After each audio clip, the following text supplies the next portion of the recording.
Hello and welcome to Views on News. I am Jawad Hami. In today's program, we are going to take up for discussion the situation as it has developed in Syria, the fall of Assad regime and takeover of Syria, the important cities, the capital of Syria, Damascus, by the Syrian rebel group Hayat Tahrir al-Sham. Also, a number of statements regarding the situation as it has developed, coming from the Western countries also, including the US in particular. US President Joe Biden has also spoken about this particular situation, terming it as a moment of risk as well as historic opportunity. Likewise, we have seen statements coming from Russia also, the Russian Foreign Ministry saying that it is following the developments over there with extreme concern. We have also seen one of the senior diplomats in Russia confirming as to the presence of Assad and his family there in Russia, with Kremlin spokesman Dmitry Peskov saying that he's been granted asylum by the head of the state, which of course is the president of Russian Federation, Vladimir Putin. We also know for a fact that there are certain statements which have been made by the Arab countries in the region also, as we understand that the situation overall in the Middle East, as far as the Gaza situation is concerned, the situation in Lebanon is concerned, and now this particular fall of Assad regime, and many of the countries over there in the region saying that they are following this particular situation in Syria with concern, and they want all the groups, all the parties over there in Syria to prioritize the interest of the nation and the interest of the Syrian people. Let's specifically talk about what Prime Minister of Syria, Mohammed al-Jalali, in a video message has said that he was ready to cooperate with any leadership that was chosen by the Syrian people. Likewise, the head of this particular dominant rebel group in Syria, which has claimed to have captured Damascus, Abu Muhammad al-Julani, ordered his forces not to approach official institutions, saying they would remain under the authority of the Prime Minister until they were officially handed over. Also, we know that there is a concern over here in Pakistan as well. Pakistan's Foreign Ministry saying that it is following the situation over there in Syria closely, and there is no change in the principal position of Pakistan regarding as to the situation in Syria. It has always supported the unity, sovereignty and territorial integrity of Syria, and Prime Minister has also specifically chaired a very important meeting regarding as to the status of the Pakistani people who are stranded over there in Syria, with the Prime Minister instructing the concerned officials and the departments in order to ensure safe evacuation and repatriation of the Pakistani people stranded over there in Syria. All these important matters are for discussion. Let me quickly bring in our esteemed panel of guests who are joining us in the studio as well as online. In the studio, we're honored to have been joined by Mr. Almas HaiderNaqvi, Foreign Affairs expert. Mr. Naqvi, thank you very much for your time, for being with us on the show tonight. Really appreciate that. Also on Skype, we are honored to be joined by Mr. Asif Durrani, former ambassador. Mr. Durrani, thank you very much for your time also for being with us on the show tonight. Really appreciate that. Mr. Naqvi, if you allow me, let me start with Mr. Ambassador Durrani. Ambassador Durrani, there are multiple aspects that required a detailed analysis as to what transpired over there in Syria, especially in the last 4 or 5 days. The last time I conducted a show regarding the situation in Syria was on Thursday. And it was Thursday when there was fighting that was being reported on multiple media platforms that the rebel groups were fighting to take control of Hama. Then we know on Sunday, not only Homs but also Damascus was captured. And we saw that Assad regime fell without any resistance. What happened there? What exactly happened that there was no resistance at all? Thank you, Jawad. In fact, jury is still out because the things have happened so rapidly that it is a great surprise for everyone. However, having said that, you can say that who are the winners at the moment. So it is Turkey, it is United States, it is Israel. They are the winners. And the losers are those who lost it are Russia, Iran, and of course, Palestinian people. And of course, Israel is also a gainer in this game because with the coming of Jolani troops in Damascus, Israel has also ingressed into this Syrian territory on the pretext that they want to ensure safety of their areas as well as incursion from the rebel groups. So it is the situation is still it's in a gray area, and we have to wait and see till the new dispensation takes over. As you rightly said, Prime Minister of Syria has said that he will hand over power to the people. But the issue is that even there are question marks about Mr. Jolani, who happened to be the Al-Qaeda man, and then he joined ISIS, and now he has distanced himself. But at the same time, there is jubilation in you can say in areas or where the Islamic State was in power in the past 14 years, and then they had to flee. But at the moment, things are in a flux, and definitely it would be watched very carefully. Yes. Right, Mr. Durrani. There are a number of other important aspects that required a detailed analysis, something that we really need to look into detail. Regarding as to the advance of this particular dominant rebel group, this particular Hayat Tahrir al-Sham, now they have advanced, taking over Aleppo, Hama, Homs, and now entered into Damascus. But what about that rest of the territory, that 70% of Syria, according to the United States Institute of Peace, that was in the hands of the Syrian government? What about that 70%? Who controls that one? Is it the Prime Minister who is still in charge of that particular 70% area in Syria? That is the presumption, because I think these Jolani's people, his party, Hayat Tahrir al-Sham, has made a calculated assessment of the situation. But it is a foregone conclusion that Mr. Jolani is going to be the top man, unless he himself decides to stay away and then allows other or his party people to come to the center stage. But there are also reports that many thousand Syrian troops have fled to Iraq, so who were pro-Assad. And so here, right now, again, it's a guessing work that what will happen to the 70%. But it is, again, I can say that probably it is already decided that power would be handed over to Mr. Jolani. Yeah. Right, Mr. Durrani, please stay with us. I'll come back to you, take your understanding regarding different other aspects also. Mr. Naqvi,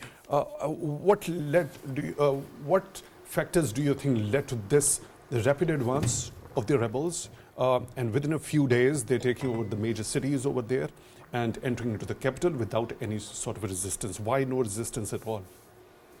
I think this is not a so simple story. It's not coincidental. I think the players and the strategists, the people who staged such kind of rebellion in the Syrian theater, they had been working for long. It's not a surprise for some people. If you closely monitor the movements of the Bashar al-Assad, for last 3 or 4 months, he's been trying to engage different actors that involve into the Syrian political situation. For example, he tried to manage, have interactions with the Russians. They have Assad also tried to convince with the Iranian leaderships. He tried to reach out to the Arabs, and even then they had some connections with the Turkey as well. So I think he was aware of what is going to be happen. If you closely monitor the situation, he was aware what is happening here, and he know well that he lost the control. This is the Despite reason. the control over despite- 70% of Yes, territory? even, and then that's another story. Why we can analyze. would there be a realization that he lost the control already when he was having 70% control territory under his The government? reason, in my understanding, is the economic condition, and the lack of the support of the allies. As the previously we can see that since 2011 onward, the major actors in this in this situation were the Russians and the Iranians. They did their best to support to back the Assad regime. But at this moment, when you can see that Russia is preoccupied with Ukraine, and Iran has suffered serious blows at the strategic level in Gaza, and then you can see here in Lebanon. So, but the economic situation in Syria was so difficult for the government and the people as well. So some people are speculating that might be some journals of Syrian army have been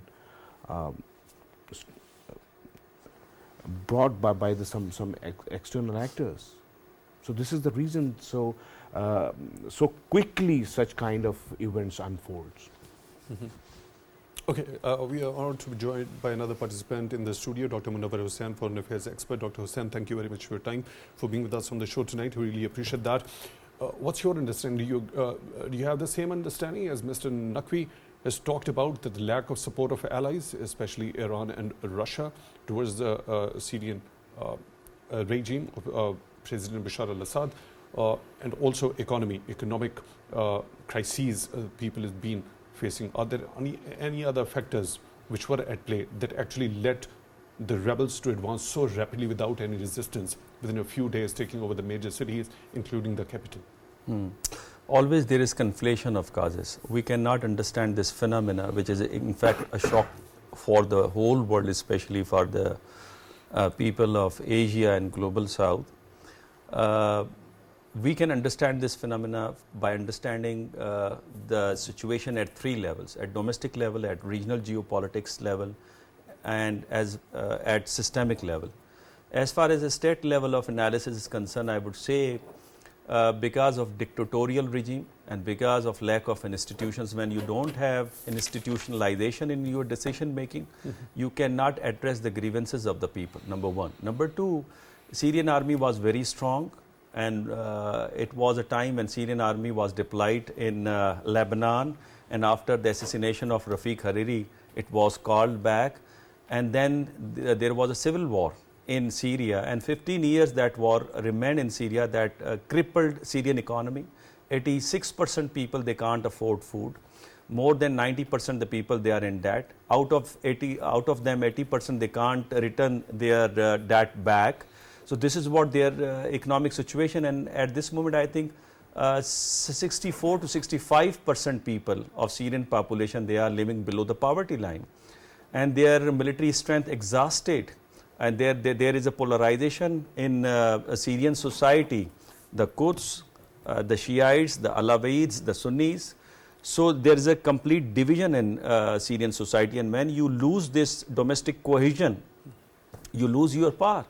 And similarly, Bashar al-Assad regime could not address the grievances of the local people. In fact, this Abu Muhammad al-Julani, his organization, addressed those local issues, and therefore the people started giving sympathies to that organization. This is what at the domestic level. So lack of reforms and lack of institutionalization, a rule of one man, always there is a gray areas in that. at regional political level, if you see, all supporters of Assad regime, they were engaged in war in Hamas, in Gaza, as well as in Lebanon. So at this position, Assad regime was weak because they did not have the support, the full support of Iranians, the full support of the Russians and the other regional powers as well. And third one, because at the regional geopolitics, if you see the chessboard, you would find that Syria strategically is very important because this is the focal point or the link between all resistance movement, because it shares border with Lebanon, it shares border with Iraq. And if Syria has fallen, now there is no link between the resistance movement, whether it is Hezbollah or Hamas or Hashd-e-Shaibi or Ansarullah or Iran. So if they want to be linked with the Hezbollah, they have to go through the Saudi Arabia, which Saudi Arabia would not allow. Either they have to go through the Jordan, and Jordan did not allow this because Jordan has a good relations with Israel and United States of America. At global level, if you see, you would find that since Iranian influence, because balance of power was disturbed, and this was disturbed because of John Mearsheimer's assessment that we are living in an anarchic system, which is pushing states to expand their influence, and since it is the human instinct to maximize their power, because you need three things: self-help, number two, maximization of power, and number three, the fear of others. So balance of power because of this was disturbed, and this is the version given by Kenneth Waltz, that if because of human instinct the states they try to capture this land and that land, they would disturb the balance of power, and it was disturbed because of inept policies of Israel. So what happened, that balance of power went into favor of Iran. This is the assessment by American strategists, and therefore reset that this balance of power, I mean, this was designed and regional factors are involved.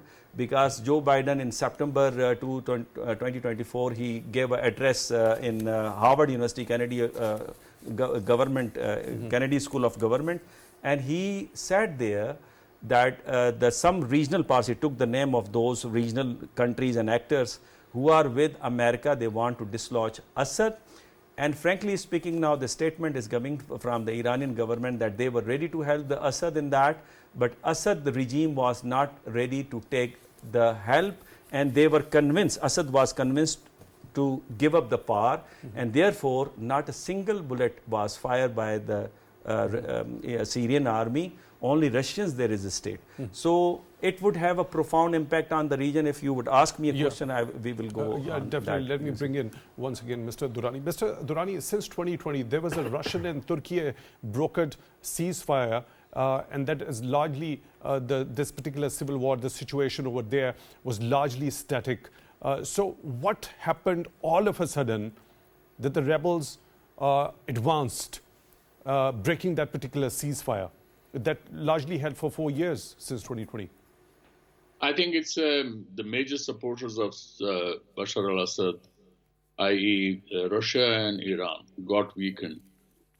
Russia because of its war with Ukraine, and Iran because of its liabilities in Palestine with Hamas and Hezbollah in Lebanon, and then recent spat with Israel, that in fact also Iran had to incur many losses, especially at its military bases. So these are the major factors which, in fact, the Syrian economy was already quite weakened.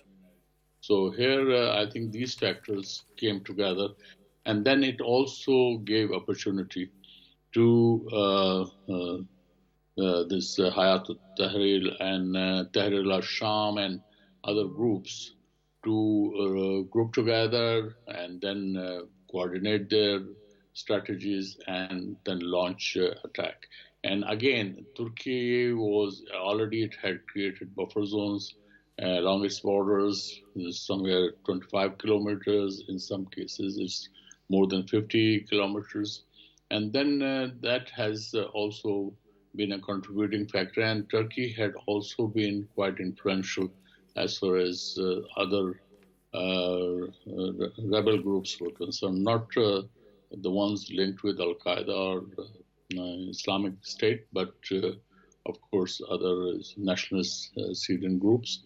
And this has, in fact, in the overall geopolitics of the region, it has created quite a bit of ripples, and it will have far-reaching consequences. But my fear is what is happening at the moment in Syria. I'm afraid, I hope it does not pushes the country to another bout of civil war. And then another factor would be whether Mr. Giovanni will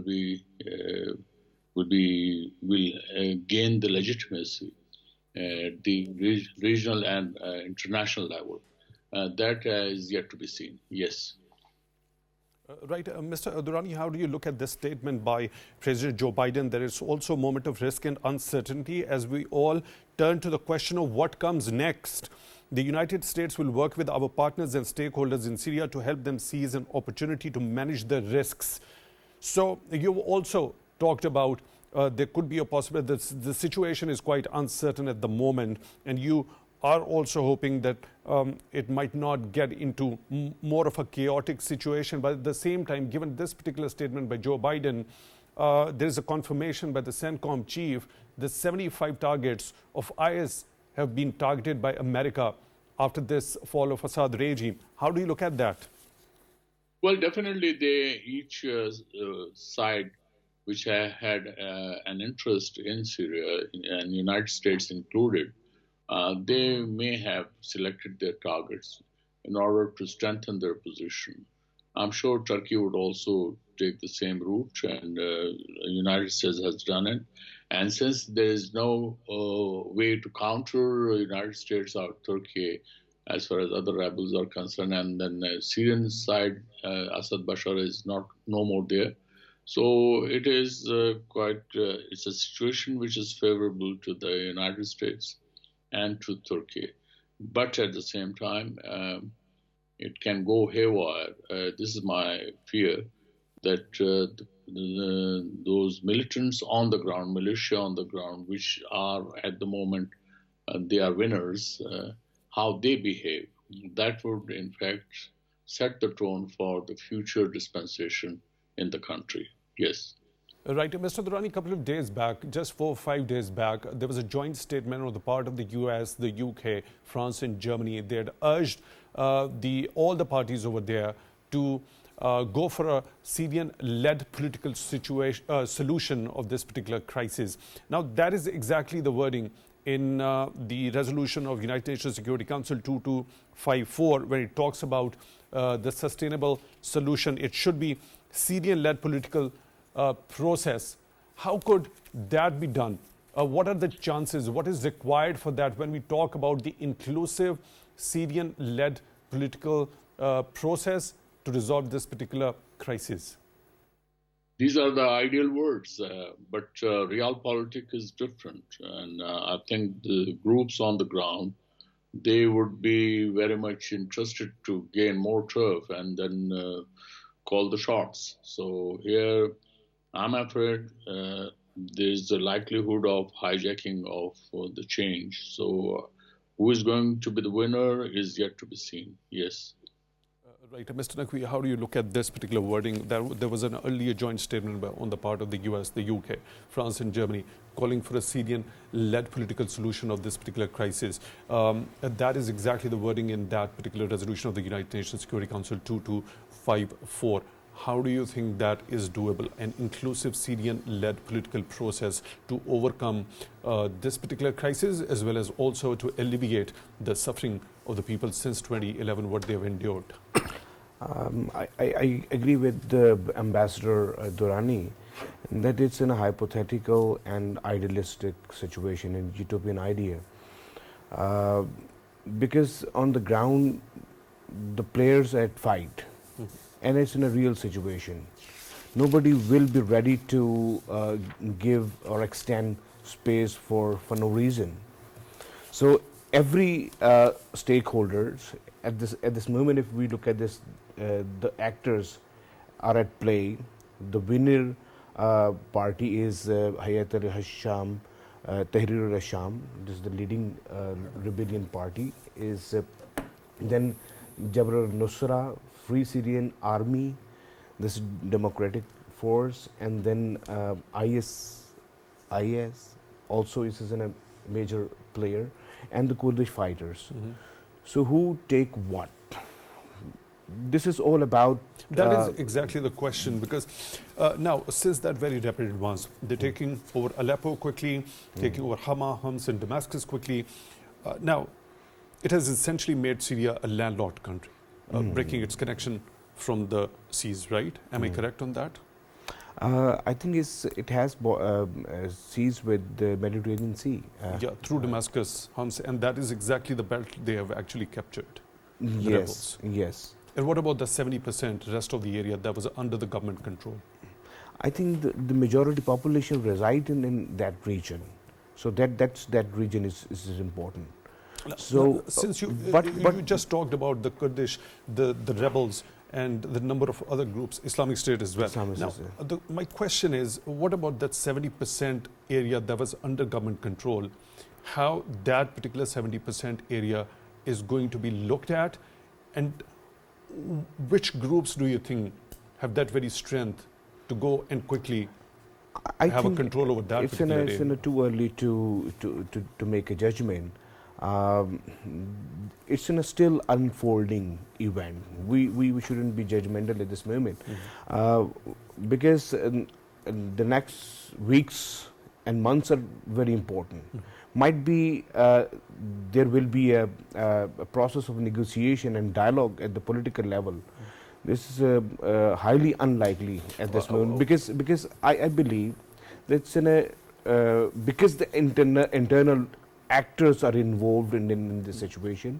It's not so simple. If you read the statements by the Russians, they're feared or scared with the unfolding civil war in Syria. So we should have to catch the words what are being said by the different actors. So when you talk of what is being said, what about Prime Minister Mohammed al-Jalali saying in a video message that he is ready to cooperate with any leadership, that was chosen by the Syrian people? Likewise, we've seen the statement coming from Abu Muhammad al-Julani also, that he's ordered his forces not to approach for the election and regime and power transformation. I think they need a political consultation, a dialogue, because under this constitution, there is no setup for the elections, because it was the presidential system. Let me complete the question. This particular statement by Abu Muhammad al-Julani, when he is ordering his forces not to approach the official institutions until it is officially handed over to them. And so let's see. We have to what look do you at think is the intention behind it? Is there any sort of possibility of flexibility on the part of this particular rebel group that is leading? Might be it's a negotiated development, because some people are speculating that there was a bit phases of negotiations between the rebels and the government. This is the reason that's why they facilitated fly of Assad to Russia. So this is my understanding. There might be some understanding between the rebels and the government, and let's see.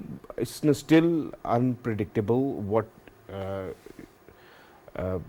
Right, Dr. Hussain, what's your understanding? What could be the possible contours? Could be the possible contours at this particular point in time, as we all understand the situation that is developing over there in Syria is quite volatile, it's very fluid and it's very uncertain, but there could be certain things that could be jotted down together, the points could be collected together, and perhaps there could be a starting point. By looking at these both statements by al-Julani as well as the Prime Minister al-Jalali, what do you think could be the intention behind it? Is there a highly likely possibility of an inclusive negotiation-based resolution of the crisis, or the things going other way around? What happened in the case of Libya, Iraq and Afghanistan? did we observe any inclusive governments over there? So in this situation, when you have toppled Assad regime, it means now there is a question of sharing of power. And sharing of power, it is an ideal situation that you would go through the negotiations. Now, here the role of America and the allies of America is very important. Now, a strong Syria favors American policies, or weak Syria favors American policies. When Israel is exhausted in its war with Gaza, in its war with Hezbollah, its Golani brigade is almost 50% destroyed. The soldiers are not ready to fight with them, and therefore they went for this ceasefire deal with the Hezbollah. So, and the position of Netanyahu is very weak over there. So they would like to show their people that, look, we lost here, but we have a victory here by capturing certain area of Syria, by weakening Syria, which is one of the very important pillar of the resistance movement. So therefore, I believe that the crisis situation would go on there, it would not be stabilized, because already the people, they are saying that this Syria would be divided into different authorities, like Kurds would have an area which has a border with Turkey, the Abu Muhammad bin Julani, they would have an area which shares border with Lebanon and Israel, while Alawites would have a 75, the remaining 70% of the area which you are talking about. So I mean, that would be not a single government unless there is a negotiation. But so if Iranian statement, one thing only. Iranian statement is very important. They said that once Assad regime did not contact with them for help, then we came into contact with the opposition groups and we negotiated with them to give us a safe passage. It means it was a deal. As Naqvi Saab said, it was a deal. And therefore, Assad flew without informing anyone, and therefore Prime Minister is sitting there, and otherwise, I mean, he could have a fear that he would be killed by these militant groups. So I fear that it would have a civil war, and it would have a negative fallout on Middle Eastern countries. But if there has been an understanding, if there has been a deal, do you think there could be a likelihood of a civil war, or rather the deal could have been aimed at reducing that very tension that had already existed over there? No, I couldn't understand your question. Do you think that after this particular deal, as you have mentioned, that there were negotiations? The deal between Iran and opposition leaders, not deal among the opposition people. Once, for instance, in the case of Shah of Iran, the Tode party, the Islamist group, another Khalq party, they joined hand to remove the Shah. But once Shah was removed, again the tug of war started among these three groups.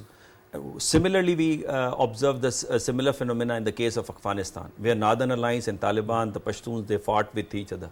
And now the same would happen in the case of Syria, because there are different parties which are involved there. The Russians, the Iranians, the Arab, the Americans, the Chinese, the Russians. So therefore, I mean, I fear there would be a civil war, and if civil war would be if they successfully establish the democracy, the democracy would lead another spring, Arab Spring in the Middle East.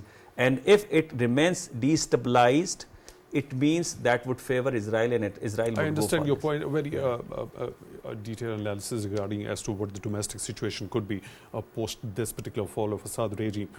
In terms of the regional impact, the surrounding countries, as you've already mentioned, that Israelis have been weakened. Now, they have a good thing to show back at home. Look, if we have lost over there, or we are weakened from there, we've got a victory on this particular side. What is going to be the regional impact of this particular fall? Very negative fallout.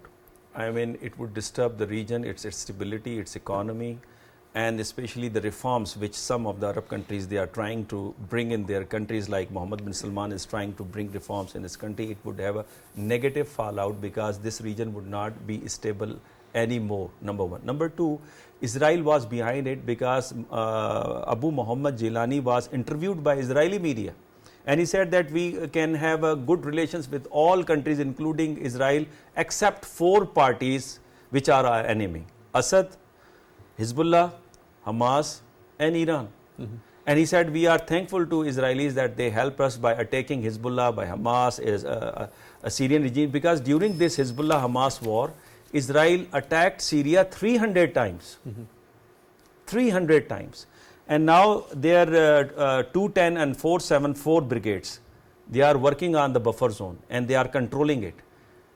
Fine. It means that they have a plan and they want to show their people that, look, we are victorious and in some extent. Okay, so what about the possibility? You've just mentioned that Al-Julani was interviewed by the Israeli media. Not only Israeli, but CNN as well. Okay. I mean, American government that fixed $10 billion. Exactly, that is the point that what yeah. I want to understand. Why now? And there is also the possibility when we talk about a minister from the UK that they could remove the Islamist militant group as they'd banned it. And there was money on the head of him, $10 million. Yeah, exactly. So what does that depict? That there could be removal of this particular group from that particular list of militants. At What does global that show? politics chessboard, now Chinese, they were gaining their soft influence in the Middle East. Russians developed good relations with Saudis, with Emiratis. And Iranians, they gained power in their favor. In order to disturb this, this plan was designed with the help of some partners, including Turkey and other, actors. And they want to disturb this Middle East, where which the condition which favors the Iran. What's going to be the impact? I'll have to quickly go to Mr. Durrani, but before heading towards him, what is going to be an immediate impact on the border with Turkey? We know for a fact there was a huge refugee influx in Turkey. Around 5 to 6 million Syrian refugees are there. How things are going to be at play at that particular front? When you make proxies, you weaponize them, you train them, you assist them, always it fire back, you see. And we have many examples. I don't want to quote these examples here in this program, but otherwise we have examples. Now there's a Kurd issue in Turkey as well. Many terrorist attacks in recent history and recent days, they were conducted by the Kurds people. If you are empowering them, you are engaging them in some other front, they would come back and it would fall out even on Turkish security. So I think it is not in favor of Turkey, it is not in favor of Iraq, because our next target can be Iraq, because Netanyahu said that we are going for this ceasefire deal because we want to focus on Iran and we want to change the map of the Middle East.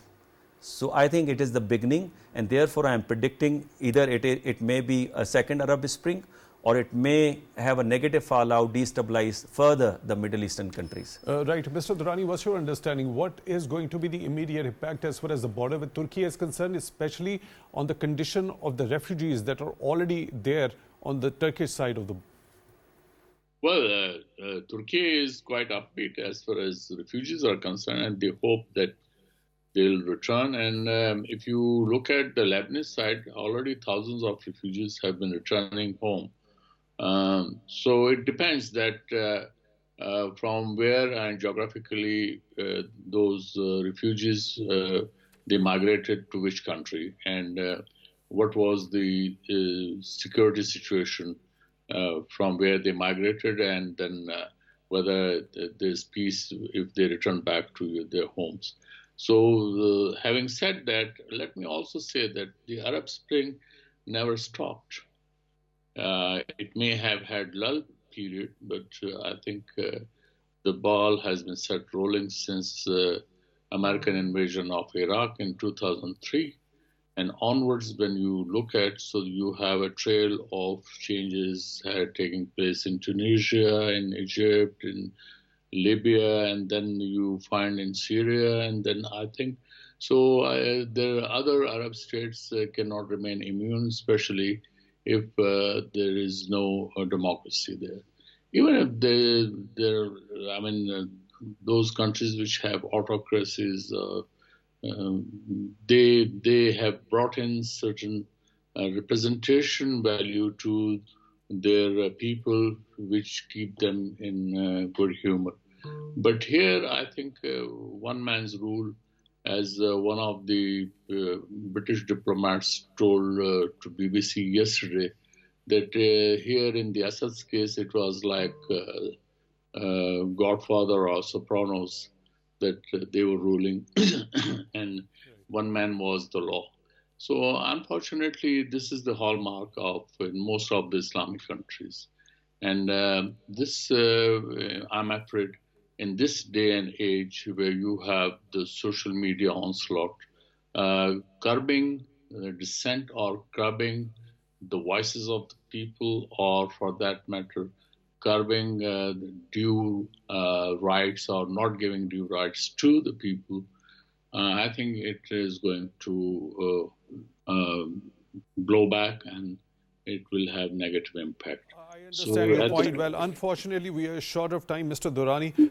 At this particular very important meeting that has been held under the chairmanship of Prime Minister Shehbaz Sharif here, expressing the concern as to the situation regarding the stranded Pakistanis over there in Syria. The Damascus airport remains closed. That's what the Foreign Office says, but he's also instructed the concerned embassy over there in Syria or Pakistan to, ensure the safe evacuation, repatriation of these stranded Pakistanis over there. Given the fact the Damascus airport remains closed, what does usually does it take for the evacuation, the safe return of the people who are stranded in such a situation over there? What happens at the procedure level, and what should the families of those people who are stranded over there must be expecting at this point in time? you're asking me? Mr. Durrani, yes. What usually Yeah, happens? well, in such situation, every situation is different. So I think the foremost procedure which has to be adopted is to secure Pakistanis and place them at secure places. That should be the foremost priority. And then if you have the safe passage, then of course our embassy people would be in a better position that which route they have to adopt. So therefore, right now situation is not clear, but hopefully it will happen, and I think good sense would prevail, and I don't expect any kind of harm to our people unless they are caught in a crossfire, God forbid. But main thing is that those Pakistanis, our embassy people, should approach them, and they should be kept in secure places. Yes. Right, Mr. Asif Durrani, former ambassador, joining us on Skype. Thank you very much for taking time out for Views on News tonight. Really appreciate that. Mr. Almas HaiderNaqvi, foreign affairs expert, thank you very much for your time also for being with us on the show tonight. Dr. Munawar Hussain, foreign affairs expert, thank you very much for your time also for being with us on the show tonight. Really appreciate that. With that, we come to the end of today's episode. Till the next one, take good care of yourselves.